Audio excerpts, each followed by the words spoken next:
भारत गौरव आचार्य श्री पुलक सागर जी गुरुदेव के प्रवचन और धार्मिक कार्यक्रम देखने एवं सुनने के लिए जिन शरणम मीडिया चैनल को अभी सब्सक्राइब करें और बेल आइकॉन पर क्लिक जरूर करें। ये जीवन में चाहे वो हिंदू हो, चाहे मुसलमान हो, चाहे जैन हो, चाहे बौद्ध हो, चाहे सिख हो, चाहे ईसाई हो, चाहे शहरों का रहने वाला हो या शहरों का हो, चाहे गांव का रहने वाला हो, चाहे बड़ी बड़ी कोठियों में रहता हो, चाहे झोपड़ियों में जिंदगी गुजारता हो, अरे पढ़ा लिखा हो या अनपढ़ हो, ज्ञानी हो या विद्वान हो, स्त्री हो या पुरुष हो, बालक हो या बूढ़ा हो, हर जगह एक समस्या पनप रही है। बड़ी यूनिवर्सल समस्या है वह ना धर्म देखती है, ना जाति देखती है, ना उम्र देखती है। ऐसी समस्या आपके सामने मैं रखने जा रहा हूं। हर व्यक्ति के अंदर ध्यान रखना वह समस्या आज है, और वह समस्या यदि खत्म हो जाए तो इस दुनिया से बड़ा स्वर्ग दुनिया में कोई और दूसरा नहीं होता है। और वह समस्या यदि कोई समस्या है तो एक ही समस्या है आदमी की, कि हर आदमी को, हर उम्र के बच्चे को, हर उम्र के बूढ़े को एक ही समस्या है। हर व्यक्ति के इस पंडाल के अग्रिम पंक्ति से लेकर आखिरी छोर तक एक समस्या सबके साथ है, और वह समस्या यदि कोई है तो क्रोध की समस्या सबके साथ है। हर व्यक्ति को गुस्सा आता है, हर व्यक्ति को क्रोध आता है। सबसे बड़ा जहर, सबसे बड़ा कैंसर, सबसे बड़ी बीमारी, सबसे बड़ा घर को बर्बाद करने वाला यदि कोई तत्व है तो आदमी का क्रोध सबसे बड़ा है। ध्यान रखिए। एक निवेदन करूंगा, आदमी यदि गुस्सा करना छोड़ दे और महिलाएं जिद करना छोड़ दें तो तुम्हारे घर को स्वर्ग बनने से कोई नहीं रोक पाएगा। ध्यान रखिए। महिलाएं जिद बहुत करती हैं, नहीं यहां की महिलाओं की बात नहीं कर रहा हूं, मैं सूरत वाली महिलाओं की बात कर रहा हूं। तुम्हारी बात तो ऋषभदेव में जाकर करूंगा। ध्यान रखना, जिद करना छोड़ता हूं। जीवन रंग भूमि है, इसे रणभूमि मत बनाओ। परिवार में कितने लोग रहते हैं, और आज तो कोई है ही नहीं परिवार में। मैं पुलक सागर इतनी बड़ी समाज को मैनेज कर सकता हूं, तुम अपने घर के 4 सदस्य को मैनेज नहीं कर सकते हो। ध्यान रखना, समाज चलाना बच्चों का खेल नहीं है, इतना आसान नहीं है इतनी बड़ी समाज को लेकर के चलना। चंदू भाई के दिन में 4 बार तो सांस ऊपर नीचे होती है। मैं कहता हूं चिंता मत कर, मैं हूं ना। ध्यान रखना, समाज को लेके चलना, समाज को एडजस्टमेंट करना, समाज को व्यवस्थित करना दुनिया की सबसे बड़ी तपस्या होती है, और मैं वह तपस्या 30 साल से कर रहा हूं। मैं आपसे निवेदन करना चाहता हूं कि केवल मेरे जाने के बाद 6 महीने ये तपस्या कर लेना कि घर में तुम क्रोध मत करना और तुम जिद मत करना। ध्यान रखे, मैं कहीं भी रहूं, दूर रहकर भी मैं तुम्हारे पास रहूंगा। ध्यान रखिए, क्रोध से बचने का प्रयास करें। कितने लोग हैं? 2-4 लोग। एक बात बताना, हिंदुस्तान की जनसंख्या कितनी है? बोलो भाई, अभी तो टीवी पे मोदी जी बहुत चिल्ला रहे। कितनी है? 140 है ना? तुम्हारे घर की जनसंख्या कितनी है? 140 करोड़ लोग। ध्यान रखना। और पूरे विश्व की जनसंख्या देखो, 8 अरब जनसंख्या पूरे विश्व की है। इस 8 अरब जनसंख्या में आप ईमानदारी से बताना, आपको डिस्टर्ब करने वाले कितने करोड़ लोग हैं? बोलो, कितने करोड़ हैं जो तुमको डिस्टर्ब करते हैं? 1 करोड़, 1 लाख, 50,000, 5,000, चलो 8 अरब छोड़ो, अहमदाबाद की बात करते हैं। यहां की जनसंख्या में तुम्हें गुस्सा दिलाने वाले कितने लोग हैं? बोलो, करोड़ों में है, लाखों में है, हजारों में है? बोलो। 4 लोग जिनके साथ तुम उठते बैठते हो, ध्यान रखना, तुम्हें डिस्टर्ब वही करते हैं, तुम्हें दर्द वही देते हैं, तुम्हें पीड़ा वही देते हैं, तुम्हें नरक में मरने को मजबूर वही करते हैं। हे मेरे भाई, पूरा अहमदाबाद तुम्हें दुख और सुख नहीं देता है, 2-4 लोग हैं जो तुम्हें सुखी और दुखी किया करते हैं। मैं आपसे निवेदन करता हूं, जब मैं घर में था, आचार्य विद्यासागर जी महाराज के पहली बार मैंने दर्शन किए। उनके दर्शन करने के बाद मुझे ऐसा लगा कि ऐसी जिंदगी अपने को नहीं जीना जैसी जिंदगी सब लोग जिया करते हैं। मुझे ऐसा लगा कि मेरे घर में 4-5 लोग हैं, हकीकत में देखा जाए तो दुख देने वाले 4-5 लोग ही हैं, इससे ज़्यादा नहीं है, ध्यान रखना। और जो 4-5 लोग में यदि मैंने अपनी ज़िंदगी उलझा दी तो जो हजारों लोग मेरा इंतजार कर रहे हैं उनका क्या होगा, ध्यान रखना।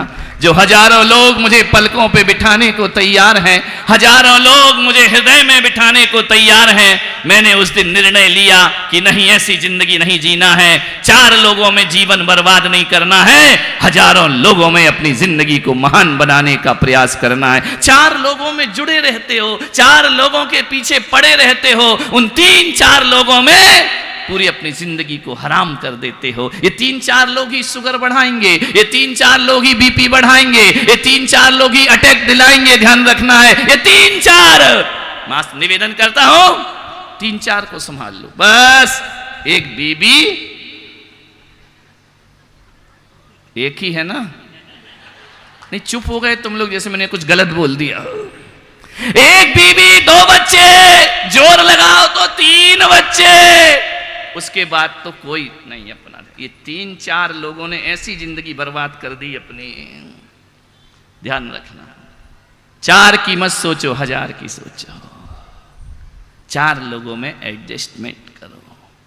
4 लोग पूरी जीवन को बर्बाद करते हैं, 4 लोग हमारी जिंदगी को खोखला कर देते हैं, 4 लोग हमारे जीवन में अंधकार भर देते हैं, 4 लोग हमारी ये 100 साल की जिंदगी को तिल तिल करके मरने जैसा कर देते हैं। केवल 4-5 लोग, 4-5 लोगों में जो 150 साल मिले ना, उन्हें बर्बाद मत करो मेरे भाई, ध्यान रखना। आनंद में जियो।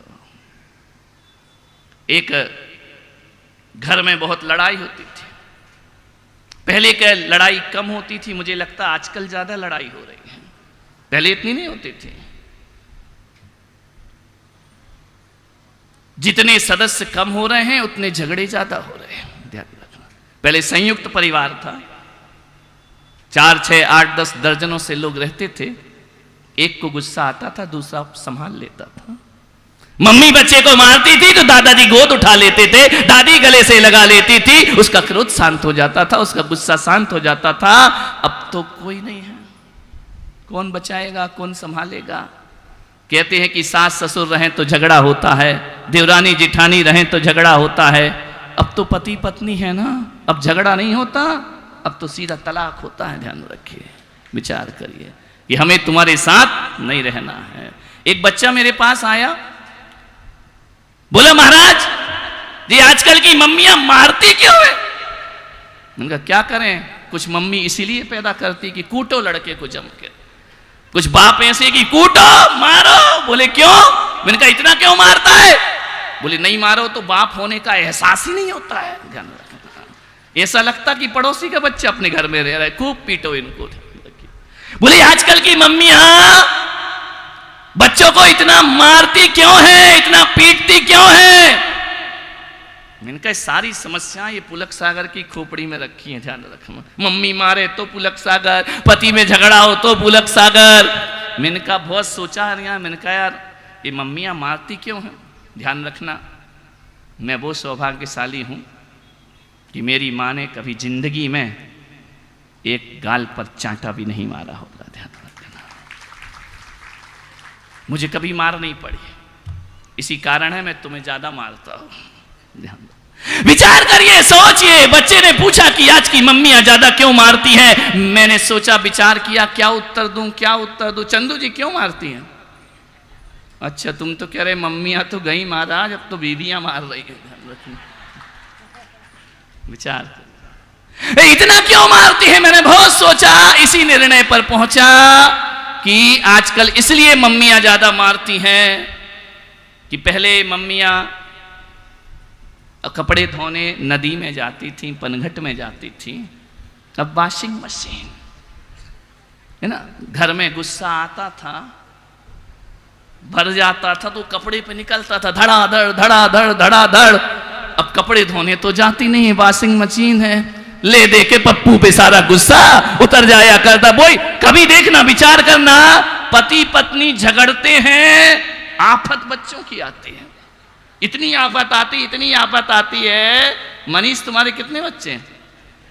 2 है ना, हो गया काम, ध्यान रखें। इतनी आफत, पति पत्नी झगड़ेंगे, लड़ाई करेंगे, एक दूसरे से बोलचाल बंद करेंगे। अब आफत पप्पू की होना है, बच्चे की होना है। उधर से बाप कहेगा जा पानी ला, अरे बेटा कहते हैं लड़ाई नहीं होती तो मम्मी से पानी मंगाता, मुझसे पानी मंगा रहा, जा पानी लेके आ। मम्मी के पास जाता, मम्मी पापा पानी, बोल दे आके पी लो। अब बच्चा यहाँ वहां जा रहा है, यहाँ वहां जा, फंस बच्चा रहा है तुम दोनों के झगड़े में। लड़ाई तुम्हारी है, पिटबो रहा है। बोले जा मम्मी से बोल दे कि जा पापा से अब आके पानी पी लो। बच्चा फिर दौड़ा गया, जाओ मम्मी कह रही आके पानी पी लो। बोले नहीं पीना, मैं ऑफिस जा रहा हूं। अब ये बोलने भी बच्चे को जाना है, फंसता वो बच्चा है। वो इतने जोर से बोलता वो सुन लेती है, लेकिन पप्पू फालतू ही दौड़ लगा रहता है, यहाँ वहां करते रहता है। बोले देखो खाना बन गया, भोजन कर लो, जा पप्पू बोल के आ। पप्पू बोलेगा खाना बन गया, भोजन कर लो, फिर दौड़ के गया। बोले आ रहे हैं, बोल दे। अरे पप्पू फोकट की कर रहा है, ध्यान रखिए। विचार करिए, एक बार पति पत्नी में झगड़ा हो गया, इतना झगड़ा। पत्नी ने कहा मैं नहीं बोलूंगी, पति ने कहा जा तू क्या नहीं बोलेगी, मैं भी नहीं बोलूंगा तेरे से।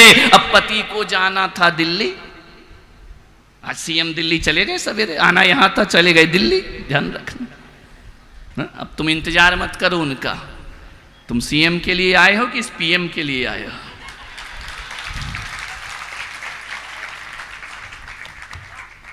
पीएम यानी पुलक महाराज, पुलक महाराज पीएम। वो पीएम तो 5-10 साल के, अपन तो हमेशा के, रहे या नहीं रहे अपन तो पीएम हमेशा रहेंगे, ध्यान रखना।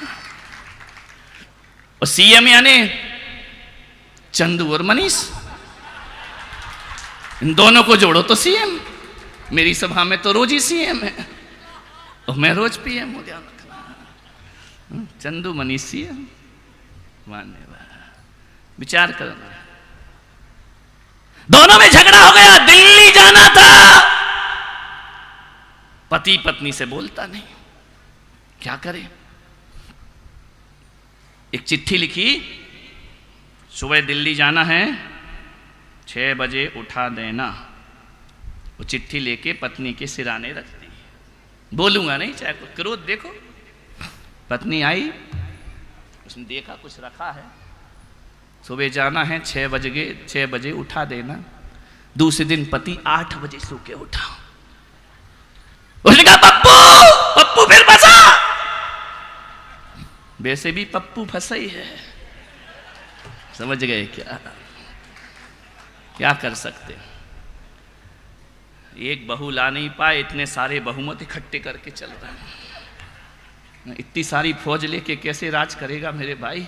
यहाँ तो एक पत्नी में घर नहीं संभलता, इतने दल लेके चलेगा तो दल में फंस जाएगा। वहां तो हर महीने में 6 महीने में प्रधानमंत्री बनाना पड़ेगा। उसने कहा कि क्यों, मेरी ट्रेन निकल गई, मेरी फ्लाइट निकल गई, 6 बजे उठाने को कहा था। पत्नी ने दूसरा पर्चा रख दिया था, 6 बज गए उठ जाओ। हम भी काहे को बोले, ध्यान रखना। तुम नहीं बोलते तो हम भी नहीं बोले, 6 बज गए। ऐसी स्थिति हो जाती है कभी कभी। मैंने कहा पहले क्रोध जो होता है ना, हमेशा अपने से नीचे तरफ जाता है, ध्यान रखना। क्रोध की गति यही है, ऊपर का क्रोध हमेशा नीचे जाएगा। ऑफिस जाते हो, बॉस ने डांटा, गुस्सा आ गया, अब उससे तो कुछ कह नहीं सकते, नहीं तो नौकरी यहां से चली जाएगी। चुपचाप आ जाता है, किस पे गुस्सा निकालता है? गुस्से, ऑफिस से गुस्सा आएगा, दुकान से गुस्सा आएगा, गुस्सा किस पे निकलता है? बीवी पे। बीवी भी कौन सी? ऋषभ देव की, अहमदाबाद की है, वो भी काहे को गुस्सा रखेगी? उसको गुस्सा आता है, वो सारा गुस्सा। पप्पू स्कूल से आता है, उस पे निकाल दिया करते हैं। अब बच्चा भी क्या करे, इतना गुस्सा आता है उसको कि गुस्सा पूरा नौकरानी पे निकाल दिया करता है। अब नौकरानी क्या करे, उसे इतना गुस्सा आता है, पटक पटक के बर्तन साफ करती है गुस्से में। मैं कहता हूं जिसकी नौकरानी बर्तन अच्छे से साफ ना करती हो, थोड़ा सा गुस्सा दिलाना, उस दिन बहुत अच्छे से साफ करेगी। लेकिन सावधान रहना, बर्तन कांच के नहीं होना चाहिए। रुमाल कहां गए? मान्यवर, इसमें से रुमाल निकाल। विचार करिए, क्रोध हमेशा नीचे की तरफ आता है। क्रोध ऐसी समस्या है जो पहले भी क्रोध आता था, आज भी क्रोध आता है, आगे भी क्रोध आता है। लेकिन क्रोध की एक पहचान है। क्रोध जब भी आता है, क्रोध पागलपन है। आता है तो पागलपन लेकर आता है, वो जाता है तो पश्चाताप देकर के जाया करता है। ध्यान रखना, हर गुस्सा करने वाला एक दिन पछताता है बाद में, फिर सोचता है मैंने क्यों बोल दिया, मुझे नहीं बोलना था, मुझे नहीं करना था। विचार करिए, बाद में कुछ भी कर लो कोई फर्क नहीं पड़ा करता है। कंट्रोल तो आदमी को पहले ही करना पड़ेगा।